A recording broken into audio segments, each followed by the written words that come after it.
Naranasan mo na bang ikaw nang gumawa ng mabuti at halina't maging blessed. Ako po si Father Ari Zolan at ito ang Palaman ng Buhay. Ang ating pong ebanghelyo ngayong araw na ito ay mula kay San Marcos chapter 3 verse 22.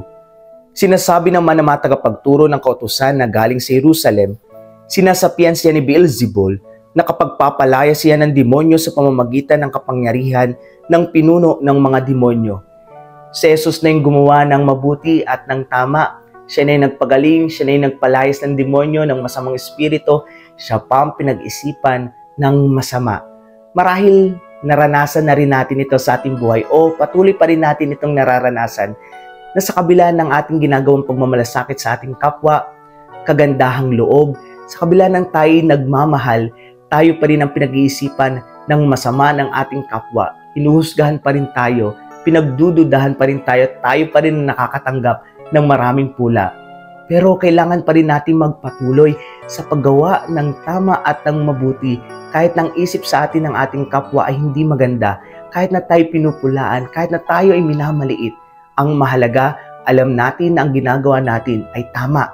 Alam natin na tayo nagpapakabuti. Alam natin na tayo nagpapakabanal.